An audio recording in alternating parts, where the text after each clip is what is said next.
Hey, what is up you guys, and welcome back to my channel. I apologize, the lighting has ever so slightly changed since I checked the lighting before I went to get a coffee this morning. But today I am going to be filming a 20 things I have learned in 20 years video. It's Saturday the 6th and my birthday was Thursday. So I turned 20 years old. I thought this would be a really fun video to film. The first thing on my list is nothing is embarrassing. This is something that I learned from a book that I read this year, and it's honestly so true. I am a person that gets very, very anxious about the dumbest stuff that I'll do. Like if I drop something at work, or if I slur my words, or thinking that like it's so embarrassing. But the only person like who is embarrassed by it is you. I feel like everybody knows those people. The most embarrassing things will happen to them and they just laugh it off, or they just handle it in such like a classy way. And it's like, oh my God, like if that was me, I would have died. It's like, but that could have been you. Like you could have just brushed it off and not let it get to you. It's just such a simple thing. The second thing is there is always someone more qualified doing things that you want to do than you are. I feel like this is kind of a take on like imposter syndrome, which I get a lot with like YouTube or Instagram or like TikTok, because like I don't have a big following at all. I watched this girl on TikTok. One of her tips for like how to grow your TikTok or whatever is you need to get in front of the camera and act like you already have 1 million followers, because like that is the energy that you want to attract, right? So if you get in front of the camera and you're like, I shouldn't say this because I have 300 subscribers, it's like that doesn't matter at the end of the day. What you should be posting the content that you want to post, and it shouldn't matter if there are 100,000 people watching you or 100 people watching you. And at the end of the day, like 100 people is still a crap ton of people. Like imagine if you lined up 100 people on the street, you would probably be like, oh my gosh, like I can't believe I have the nerve to like talk to that many people. But I feel like I went on a little bunny trail. If you want to go out and try something, like try. Everybody fails, everybody makes mistakes, and it is better to say that you tried and you failed than not trying at all. I saw a statistic the other day that was men apply for jobs that they qualify for 60%, that they meet the qualifications of 60% of the job, and women will only apply, like women on average apply if they meet 100% of the qualifications for the job. Which to me, it blew my mind because it makes so much sense. I would never apply for a job if I didn't meet all of the qualifications. But I guarantee you there are 50 other people applying for that job who meet 50% of the qualifications. But you're not going to get it because you didn't apply. I feel like that was kind of a bunny trail, but if you needed to hear it, you understood. That's what I'm going to go with. The third one is that your job does not equal your life. And I feel like this kind of depends for everybody, because if you're a doctor or a lawyer, like your job is a huge part of your life, and whatever job you have, if you're spending 40 hours there, it's a huge chunk of your time. But like all I do, I waitress. That's all I do. That's my job, right? That's what I get paid to do. And I always used to think in high school, when people left high school and they kept their high school job, or they didn't go to school, or they didn't leave their hometown, that they were somehow like failing. But they're not. Like they're just going at their own process and their own pace. And if all they do is like cook or wait tables or work at a factory, like that's not who they are. That's just an ends to your means, right? Like if your job is simply an ends to a means, like it doesn't define you at all. There are so many things that make up who you are. And even though you're spending such a great chunk of your life at your job, like it makes up such a teeny tiny part of who you are. Number 4 is separation is important. And for me, I always think separation between work and my personal life. If you guys don't know, I work with my boyfriend, but me and my boyfriend work at the same place. We go to work together every day, right? We come home and all we have to talk about for our day is work and it's the same place and it's the same people and we have the same complaints and we're bitching about the same stuff, it feels like all you do is talk about your job, because that's like all I'm around. I also work with my sister. One of my really good friends works there too. So a lot of the times, like, that's all you feel like you have to talk about. And me and my boyfriend recently have this rule where we don't talk about work in the house. If we want to talk about it, we either have to get in the car or we have to go outside. Like, we're not bringing it into the house, we're just leaving it out. And I think I don't want to say that like my work's toxic, but for any toxic part of your life, like if you have a toxic family member or a teacher that really pisses you off or a job that you're not as like huge fan of, try not to bring it back into your home. Like, for me, my like home and my space that I'm living in is so important to me, and just bitching about the same things over and over and over again because you're dealing with them every single day just brings so much negative energy into your house, and like you don't want that. And like, separation is important can mean so much more than just separation from you and a toxic thing. It can also mean like, I went to school last August and then came back in December and didn't end up going back because I hated it. But being separated from my family and from where I live and from a very small group of people, I live in a very small town. Obviously, a lot of people think the same way because you only get one perspective, and being separated from that, even though I didn't like my school, was so important, because being around the same types of people and the same opinions all the time, it's not going to help you grow at all. Number 5 is what age you accomplish or do things at does not matter at all. Everybody is growing at their own pace and everybody has their own timeline. And I used to be someone who wanted to graduate in 3 years because I thought 4 years was just too much and blah, blah, blah, blah, blah. Now I'm not even in school. Just because someone graduated in 3 years or someone did, or like it feels like everyone is graduating in 4 years like you're supposed to and you took 5, like that's okay. Like, there was a reason that you took 5 years to like graduate, if that's like the example that we're using. Or there is a reason that like you could not find an apartment until 6 months later than you wanted to. Like, there is a reason for everything, and everyone is growing and changing at their own pace.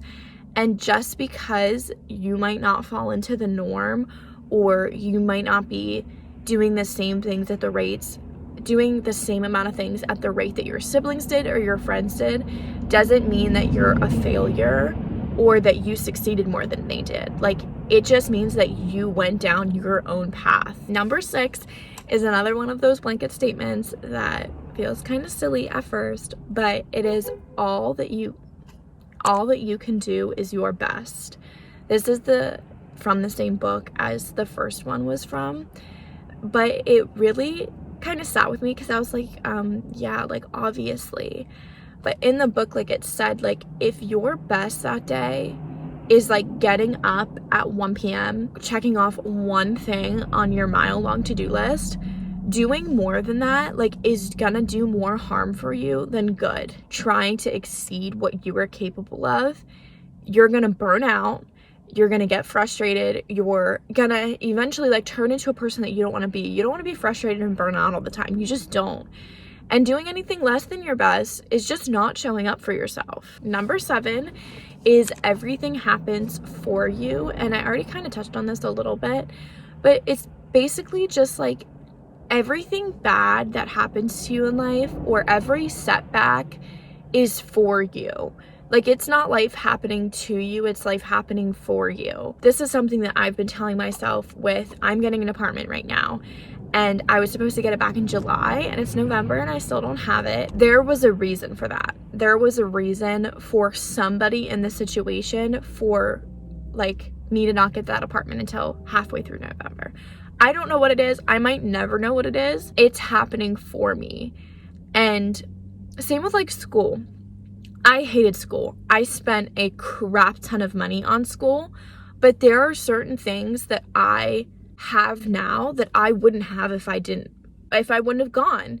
So in the moment when it felt like such a crap situation to be in. I wouldn't be the person that I am right now if I wouldn't have gone through that. Okay, so number 8 is how you choose to spend your money when you are young is going to affect you when you are old, pretty much affect you at any age. But like, I have always been kind of a saver, and I think the way that you look at money has a lot to do with the way that you grew up around money, which I mean is discussion for a whole different video. But I didn't grow up having a lot of money, and I never really realized that until I went to public school when I was in 7th grade, and a lot of people had more money than I did. So I've always been a saver. I've never been a super risk taker. I've never been someone who spends everything. Even when I was in high school and just had a high school job, I saved up for my phone, and then I saved up for my car. Like, I always had a goal.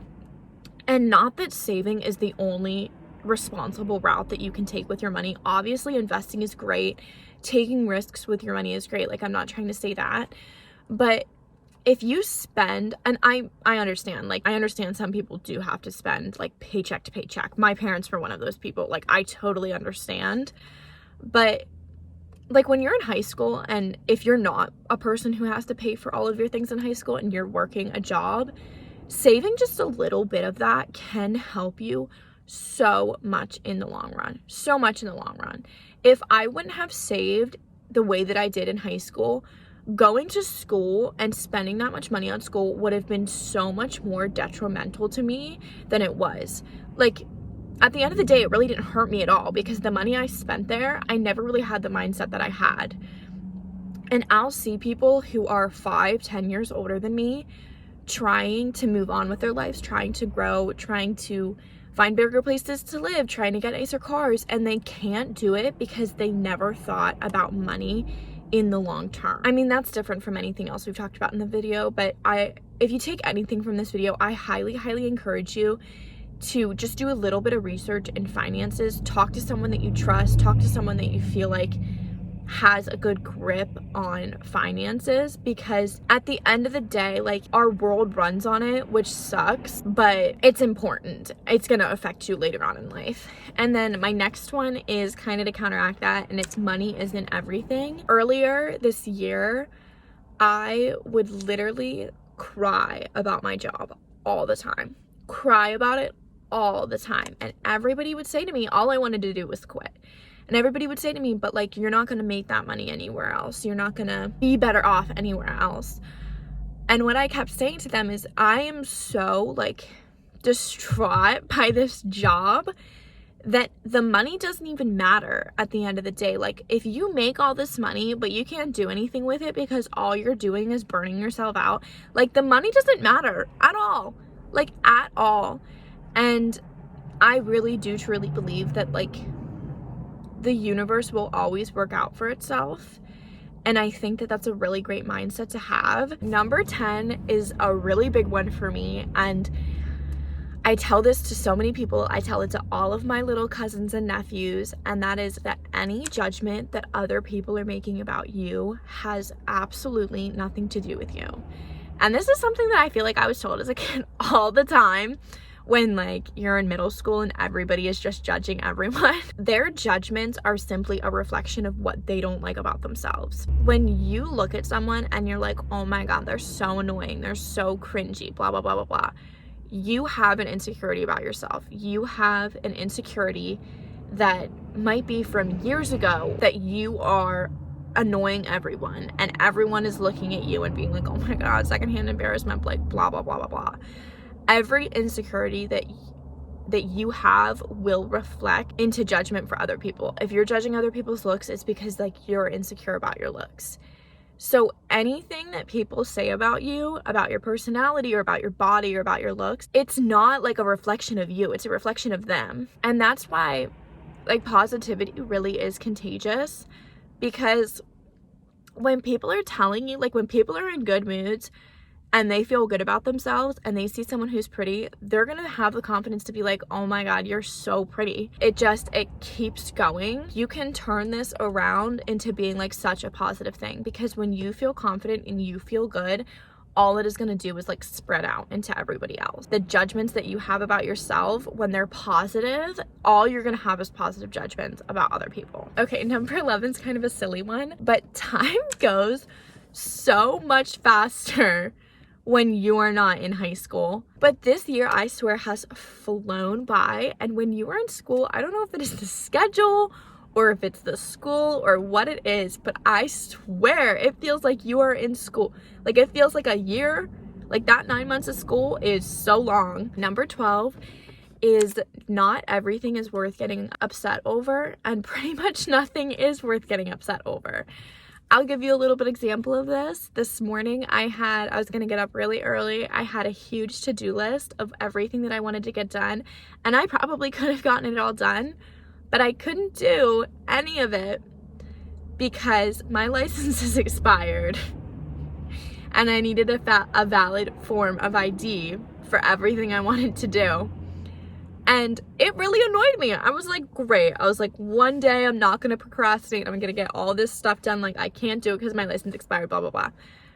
So what? It's not worth thinking twice about it. You know what I'm going to do? The next day the DMV is open, then I don't have to work. I'm going to go up to the DMV, get my license renewed, and then finish the stuff that I needed to do. Like, it's not worth getting upset over. This Sunday, I had everything, I swear, went wrong. That could have went wrong, went wrong. And I got so upset over it. But now that I think about it, like, it really wasn't worth it. Like, it was something that could have been fixed and resolved. And although it was annoying, like, it's just not worth getting upset over. And I always say this to, like, the younger kids that are in my life who have such fierce emotions, that anytime you get upset, the only person that is hurting is you. Number 13 is don't stress about things that are out of your control. If you think to yourself, can I do something about this right now to fix it?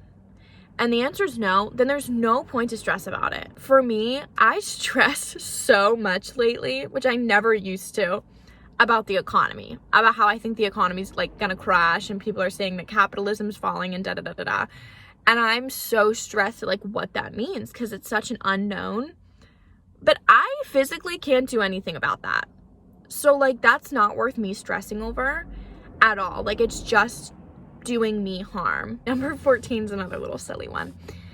But this is something I learned on TikTok and I highly recommend anyone try it out. When I was on birth control, I used to get just so worked up.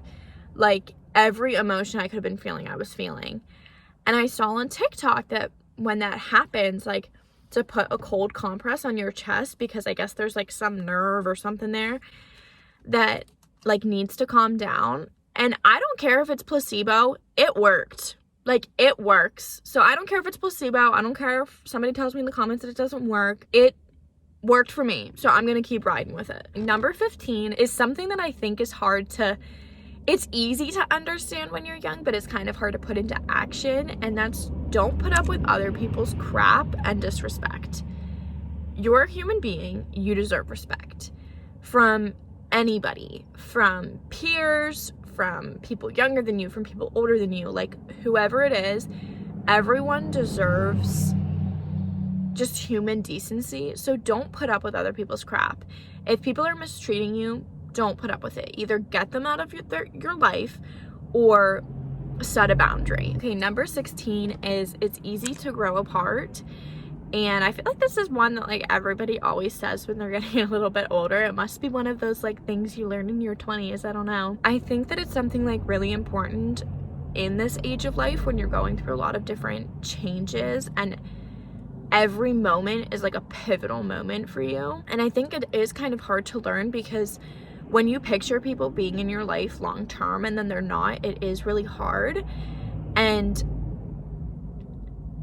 as hard as that is, it is not worth holding yourself back because of somebody else, and it's not worth holding somebody else back because of you. I see this like all the time, especially in relationships, like of other people around me. I see one person in the relationship growing at such a different rate than the other person, and they're eventually gonna grow apart, but they want to hold so badly onto it. And I'm not saying like you shouldn't work hard to keep relationships or anything like that, but growing apart is okay. Growing in a different direction of somebody is okay. And as like, it's okay for that to hurt, and it's okay to like not want to spend all of your time trying to make it work. Okay, number 17 is taking the easy way out will eventually always become the hard way. I feel like this is such a great mindset to have if you put it in context of like, you're tired after work and you have two options. You can either go home and cook an easy meal, or you can go get fast food. Easiest option is go get fast food. But if you do that every day, if you take the easy option every single day, when you're older, you're gonna have a lot more health problems than the person who took the hard option and went home and cooked a healthy meal when they were tired. Because they fueled their body with nutrients and you took the easy way out. So when it was easy in the moment, it's gonna be a lot harder later on in life. This goes back to the money thing too. The easy thing to do with money is spend it. But that is gonna be a lot harder in the long run. And I think that where this really resonates with me is having uncomfortable conversations sucks, but they will always just be better to have right away. Putting them off and taking the easy way out and just letting it go, will always make it harder in the long run. So if you just bite the bullet and don't take the easy way out for the little things, like, you might be getting the easy way out for like the big things. Number 18 is mindset is everything. This is something that I feel like next year it's gonna be like my number one thing. Like, mindset is everything, because it's really something that I'm trying to work on recently. I feel like that's all I have to say. I feel like I don't need to go into depth with that one, because I'm not gonna tell you like what kind of mindset to have. You know what I mean? It's just that mindset is everything. So I'm just gonna leave it at that, I think. Okay, number 19 is being grateful will only bring you more abundance. And this goes back to mindset is everything, because being grateful is kind of a mindset. I try to practice gratitude every morning. It never happens. I maybe practice it once a week, but I try to practice gratitude in my like manifestation journal.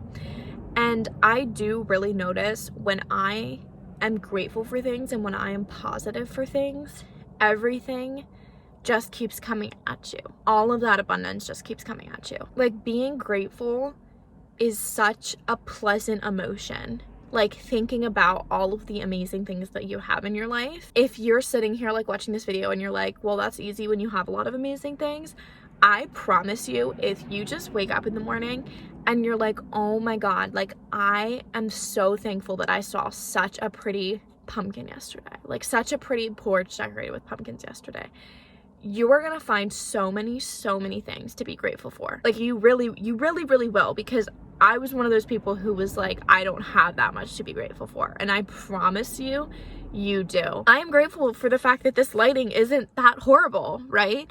I mean, it's a little wonky, but it could be so much worse. I am grateful that like my porch looks so cute with the decorations right now. There are just so many things. Like, I'm grateful for the beautiful fall foliage that my state is going through right now. Like, there are just so many little things in life to be thankful for. The more you're thankful for them, the more you'll see the little things and the more like joy it will bring you. But the last one is, and in my opinion, it's the most important, always prioritize yourself first. And I specifically mean like your mental health. This was the example that I thought of when I wrote this down. I feel like you'll see a mom and you can tell they are stretched to their limit. They're dealing with their kids, they're dealing with a spouse, or they're dealing with not having a spouse. They have housework to do. They probably have a career. Like, they have so much on their plate. They can't prioritize their own mental health because they're trying to make sure everybody else is okay. If you're not okay, everybody is going to see that, and nobody else is going to be okay from that, right? If your mental health is bad, it is going to drain other people. I totally understand wanting to be like such a giver and make other people feel better first, but you can't do that until you're better. Pretty much everything on this list is gonna be really hard to learn or to accomplish when your mental health is in the shitter. The one that I said earlier, the mindset is everything. It's really hard to have a good mindset when your mental health is so bad. If you take anything from this video, anything, mental health should be like a number one priority. But I cannot wait for next year when I can look back on this video and think about all the things that this version of me didn't know, and I'm so excited for everything that I'm going to learn this next year. I'm very, very excited for this upcoming year. I hope that whenever your birthday is, that you can kind of take that into your birthday as well, to just be excited for all of the lessons that you are going to learn and all of the things that you are going to accomplish. And I think I've blabbed for 40 minutes, so I'm gonna go. Thank you guys so much for watching, and I will see you in my next video. Bye guys.